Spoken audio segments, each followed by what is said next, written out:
인터뷰. 모두를 위한 모두를 향한 모두의 궁금증 훅 인터뷰. 윤석열 정부 2달 지나는 동안 어떤 기억이 남으십니까? 장관 후보자들 의혹, 대통령 전용기, 지인 찬스, 사적 채용, 이준석 징계, 많은 얘기 나옵니다. 김건희 여사 얘기도 나오고요.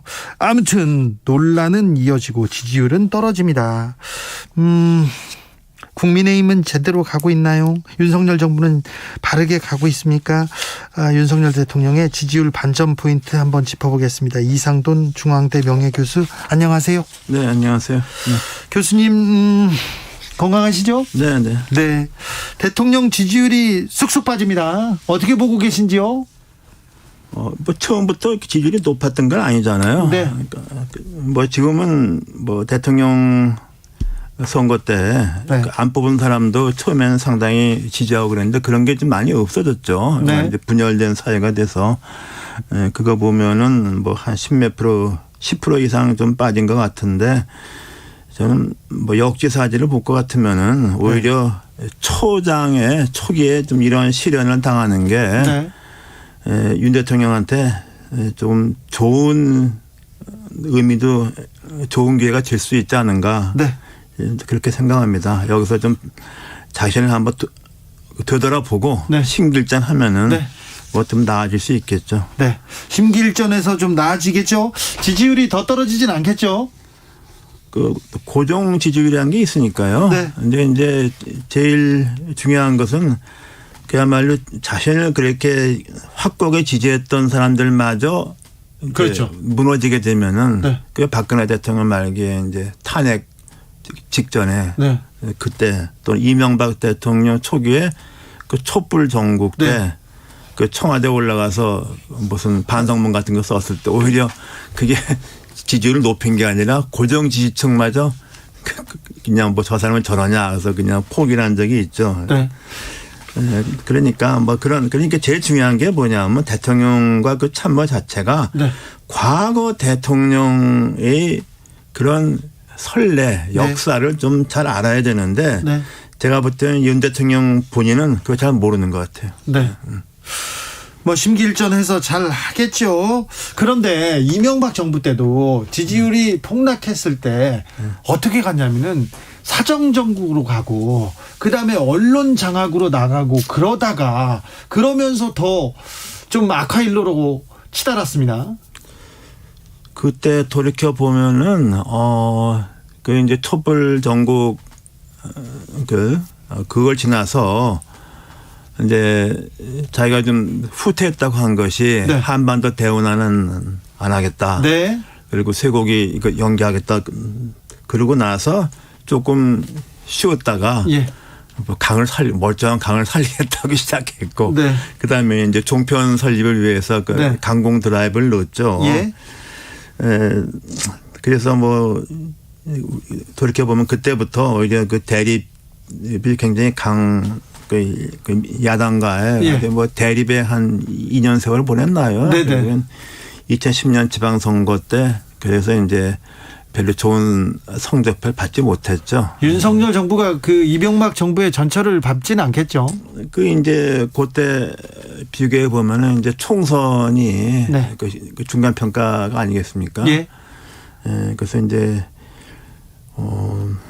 그래서 모르겠어요. 근데 지금하고 좀 다른 것은 현재 경제적인 상황 같은 게 매우 나쁘기 때문에 그래서 윤 대통령과 주위 참모들이 이 난국을 어떻게 좀 헤쳐갈지 좀 관심이 되고 또 하나는 이게 지금 이렇게 된 게 아주 우스운 데서 시작한 거예요. 이게 대통령 말 때문에 그런 거잖아요. 그렇죠. 그런데 대통령 말이 입만 열면 폭탄이라는 건 우리가 대선 전에 알았잖아요. 그러면 자기가 본인은 그걸 잊어버린 것 같아요. 그러고 나서 본인은 그렇게 하지 않는 것 같습니다. 근데 지금은 좀 이제 생각을 달리하고 좀 줄였어요. 줄였으니까 조용할 수 있으니까 그러니까 그렇게 하는 게 아니라고. 난 근데 지금 그게 컸다고 봐요. 입만 열면 폭탄입니까? 김건희 여사도 좀 사라졌어요? 네, 그렇죠. 그 굉장히 좋은 이미지를 주지 못합니다. 저거 한번 생각해 보세요. 클린턴 대통령 되고 나서 그 부인 힐러리 클린턴이 네. 뭐 자기가 청에 법무장관을 하겠다 그랬는데 네.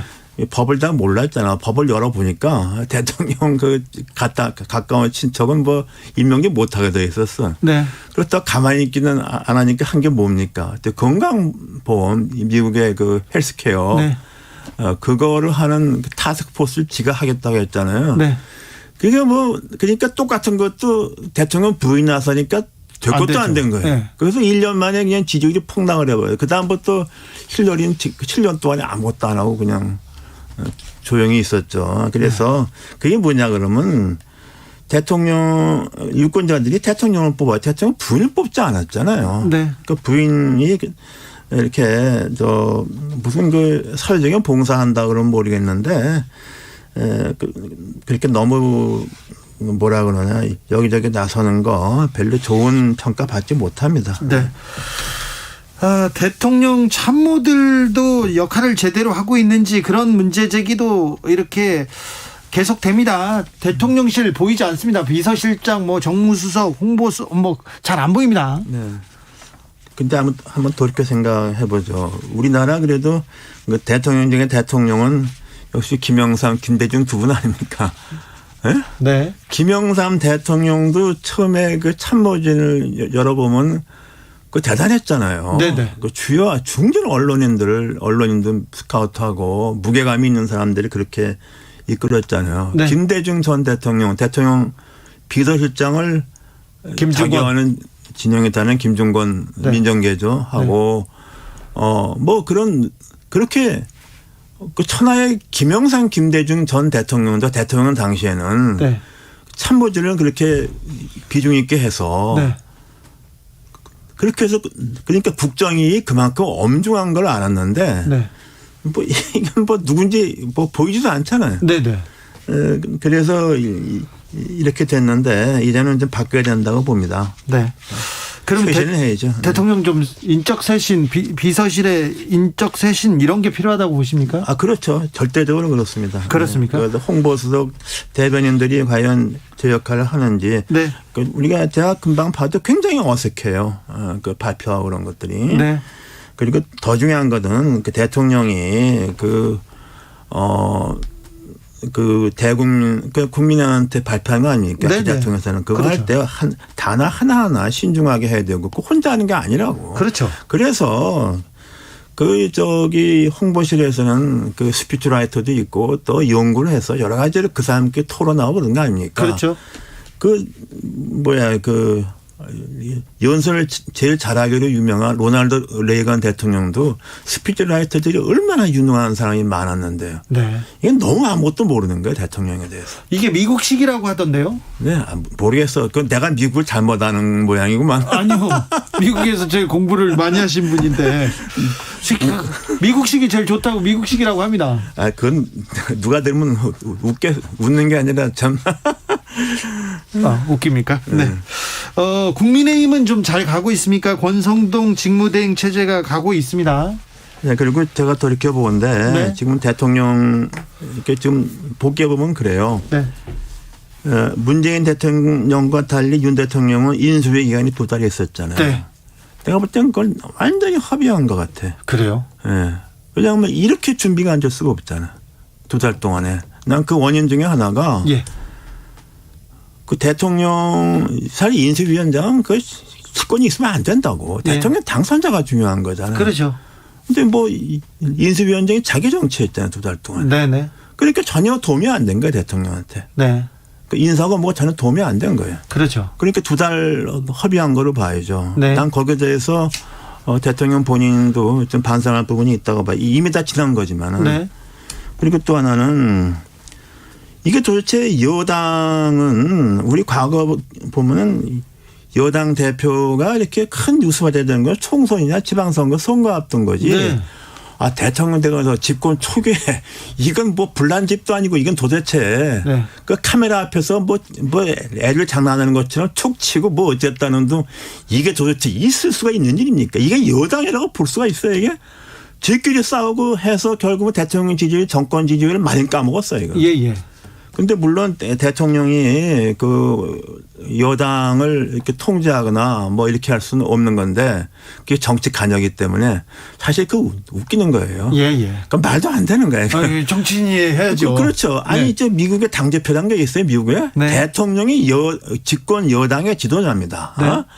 그래서 이것은 공식적으로는 몰랐는데도 좀 카리스마 있는 리더십이 필요할 것 같아요. 당도 저렇게 내까게 두는 것이 아니고 네. 좀 뭐 영어로 하면 코오디네이션이라 그러나 좀 네. 이렇게 협력할 수 있는 그리고 좀 무게감을 좀 갖춰야 돼요. 이건 네. 말이 너무 가벼워 그냥. 그래서 결국에는 뭐 50%는 갖춰야 될 지지율이 뭐 30%대로 네. 폭락한 거고 난 본인 잘못도 있고 네. 그 포스트레이디 부인 그 잘못 좀 있고 예. 크지는 않지만 네. 그리고 이제 참모진 잘못 고소한 것도 있고 예. 인수위 기간 허비한 것도 있고 예. 또 집권 여당의 그 콩가루 네. 뭐 대표인지 뭔지 뭐 싸운 거 난 그래서 이렇게 가다가 이게 뭐 5년 어떻게 끌고 갈지 좀 걱정이 됩니다. 그래서 좀 초기에 이런 일이 좀 생겼으니까 네. 대통령이 이제 뭐 미우나 구보나 뭐 할 수 없잖아요. 임기 5년이 있으니까 네. 좀 전반적으로 좀 개편할 건 개편하고 쇄신을 해야 한다고 봅니다. 어떻게 해야 됩니까? 어떻게 개편하고 쇄신해서 어떻게 지지율을 끌어올릴 수 있을까요? 어떻게 민심을 다시 찾아올 수 있을까요? 근데 민심을 찾는다고 해서 그게 반드시 지지율에 이렇게 높은 게 좋다 이렇게 말하기도 어려워요. 그래요? 예를 들면 트루만 대통령 같은 경우 지지율이 굉장히 낮았어요. 하지만 그 시대에 요구하는 거 다 했어요. 역사적 평가가 매우 좋잖아요. 근데 이 정부는요. 이 정부는 무슨 일을 하거나 개혁을 하거나 어떤 정책을 추진하다가 이렇게 지지율이 폭락한 게 아니라 별일 없이 별한 거 없이 이렇게 지지율이 네. 폭락하는 게 좋지 않아요. 그러니까 이제 제가 말하고자 하는 것은 네. 지지율을 높이는 게 그 목적 자체가 돼서 안 된다. 그렇죠. 그렇죠. 그리고 과연 이 시점에 왜 국민 다수가 자기를 대통령으로 보냈나, 국민의힘을 지지했나를 좀 깨달아서 네. 좀 이게 진정으로 무엇을 해야 되는가에 대해서 확고한 좀 생각을 하고 재검토를 하고 네. 좀 다시 좀 시작을 하는 기분으로 네. 해야 하지 않는가 합니다. 국민의힘에서는 이준석 대표를 몰아내느니 안 내느니 계속 얘기하고 지금은 조기 전당대회를 여느니 안 내느니 계속 갈등하고 있습니다. 근데 지금 지금 이런 상황에서 국민의힘이 전당대회에서 하겠다는 이런 말이 나옵니까? 오늘 아침에도 주장하는 사람이 있던데요. 모르겠어요. 나는. 그래서 이게 그거 하게 되면 또 그 알량한 당대표 하겠다고 서로 그냥 뭐 이게 뭐 개판이 뭐니 그런 모습을 보이지 않겠어요. 난 그리고 이게 좀 아까도 잠깐 제가 말씀드렸지만은 그 우리나라에 도대체 이 당대표라는 게 이게 필요한 건지 그래서 우리 정치개혁에서 늘 좀 나왔던 얘기가 정당의 원내화 아닙니까? 네. 그래서 그리고 영국 같은 원내각제는 당 리더십이 바로 내각 아닙니까? 네. 야당이면 그림자 내각이고 또 대통령 국가인 미국에서는 당대표라는 게 없잖아요. 그래서 난 도대체 이 당대표 선거에 그렇게 매진을 하고 온갖 그 정력과 또 돈을 쏟고 대표가 되면 얼마이면 다 무너져서 비대위 들어오고 이게 굉장히 소모적인 것 같아요. 예. 그래서 특히 집권 초구 현재 여러 가지 어려운데 과연 여당에서 이 전당대회에서 블랙홀 같이 이게 다 모든 것을 또 휩쓸려 갈 필요가 있는지 난 잘 모르겠어요. 여당은 그러면 지금 뭘 해야 됩니까? 여당은 좀 조용히 있는 게 정권 좋아지는 거죠. 뭐 도움되는 게 뭐 있습니까? 여당이 지금 하는 게? 가만히만 있으면 됩니까? 차라리 그게 낫죠. 그래요? 지금까지 가만히 있지 않아서 이렇게 망가진 거 아니야, 이게. 알겠습니다. 네. 민주당으로 가보겠습니다. 민주당 당권 레이스는 어떻게 보고 계십니까? 그게 또 이제 당대표를 뽑는다 그러는데 네. 나는 당대표를 뽑는 건 좋은데 이 사람 저 사람 출마했는데 네. 그럼 도대체 왜 출마하는 건지 모르겠어. 왜냐 그러면은 자기가 대표 될 것 같으면 지난번에 뭐 보궐선거 뭐 대선 다 졌잖아요. 네. 그러면 뭐가 잘못됐다는 거에 대한 자기 스스로의 어떤 반성이 있어야 되는 것 같은데 그런 네. 것도 별로 없는 것 같고 대표하겠다고 나오는 후보들이 네. 기존의 민주당의 정강 정책이 국민들한테 버림받은 거 아닙니까? 예. 그걸 탈피하자는 얘기 나 한 번 못 들어봤어. 네. 왜 나오는 거예요? 왜? 차별화가 뭐가 되는 거예요? 예. 그러니까 이건 뭐 내가 볼 때는 의미가 없는 것 같아. 예. 이재명 후보가 그 유력한 당 대표 후보인데 네. 이재명 후보는 더 반성하고 쇄신해야 됩니까?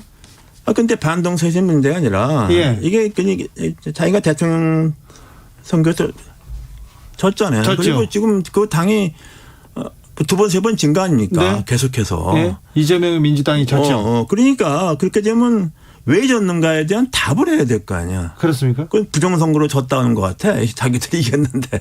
아무런 바뀐 게 없잖아. 자기 노선 정당 정책에 대해서 변화한 게 없잖아. 네. 똑같은 거 갖고 그냥 또 나오겠다는 거 아니야. 네. 나는 그래서 이런 식의 시그린 민주당이 가서 과연 뭐 전망이 있겠는가 하는 이런 생각을 합니다. 교수님, 네. 제자 이재명이 네. 대선 이후에 걸어온 길은 어떻게 보십니까? 글쎄 뭐 걸어온 게 뭐 있나요? 그냥 글쎄요 뭐 다 지나간 일인데 나는 뭐 구태여 대통령 후보로 나왔던 사람이 그냥 공천 받으면 당선되는 뭐 인천 계양 가서 과연 국회의원을 하는 게 별 의미가 있겠는가? 난 그거부터 좀 별로 점수를 주고 싶지 않아요. 네. 그렇습니까? 네. 지금 어차피 이재명이다 이런 얘기가 있고 반 이재명 전선이 형성돼 있습니다. 그쪽에서는 이재명 후보 너무 사법 리스크가 크다 이렇게 거론하는데 이 부분은 어떻게 보시는지요? 글쎄요. 지금 그래도 많이 팔리는 그 시사 주간지에서 보면은 카바에 네. 뭐 이재명 의원 얼굴 넣는 게 몇 개씩 나왔잖아요. 네. 무슨 사라진 뭐 얼마 뭐 어쩌고저쩌고. 네. 이런 거 보면은 과연 당 대표가 된다 한들 제대로 역할을 할 수 있을까 이런 좀 또 이런 생각이 좀 들죠. 뭐 그런 보도까지 이렇게 많이 나오는데 그래서 그래서 모르겠어요. 근데 문제는 지금 민주당의 당원 구성, 열성 당원 구성이 네. 이재명 의원이 되게 돼 있잖아요. 네네. 그게 뭐 한계죠. 그러니까 말하자면은 그 당대표 선거 같은 경우에 네. 당원 지지하는 사람들이 그렇죠. 그 방향과 예. 일반 국민들을 갖고 있는 생각과는 괴리가 크잖아요. 네. 그게 지금 민주당이 갖고 있는 방금 교수님께서 민주당의 이재명 후보가 대표가 돼도 사정정국 사법 리스크가 조금 오래 갈 거다, 괴롭힐 거다 이렇게 보시는 건가요? 저는 좀 그런 게 좀 위험성이 있다고 봐요. 네, 그래요? 네. 그렇습니까? 민주당은 그럼 어떻게 가야 됩니까? 민주당도 쇄신 경쟁 나서야 되는데 개혁 그러니까 경쟁 오죽하면 그런 얘기가 같이 출마하는 사람들 속에서 얘기가 나오지 않았습니까? 또 그 얘기는 지난번 경선 과정에서 많이 나왔잖아요. 네. 그런데 뭐 또 더군다나 검찰총장 했던 사람이 대통령이 돼 있고 하니까 네. 그래서 그래서 구태 이렇게 다시 정치 일선에 금방 나서는 게 현명한 것인가 하는 이런 생각을 좀 네. 했죠. 네. 네. 공정과 상식 계속 얘기했는데 윤석열 정부의 공정과 상식 제대로 가고 있습니까? 공정과 상식이라는 게 난 별로 글쎄요. 뭐가 공정이고 뭐가 상식인지 참 그건 뭐 그런 말을 이렇게 한 것 같은데. 네. 그건 뭐 하나의 슬로건이죠. 슬로건이고 제일 중요한 것은 저간에 어차피 대통령이 됐으니까 네. 좀 뭡니까 전국을 좀 잘 이끌고 가고 뭔가 네. 대내외적인 난국을 좀 무사히 끌고 가야 된다고 보는데 네. 잘 모르겠어요. 네. 잘 모르겠습니까? 교수님이 모르는 게 있습니까? 네. 아까 교수님께서 윤석열 대통령 지지율이 30% 이렇게대로 떨어졌다고 이렇게 했는데 거의 모든 여론조사에서 30%를 기록하고 있는데요. RN서치가 뉴스핌 의뢰로 지난 16일, 18일 조사했습니다. 국정 수행 능력에 대해서 물었는데 긍정 평가가 35.6% 집계됐습니다. 자세한 내용은 중앙선거 여론조사심의위원회 홈페이지를 참조하시면 됩니다. 오늘도 잘 들었습니다. 이상돈 중앙대 교수였습니다. 감사합니다. 네.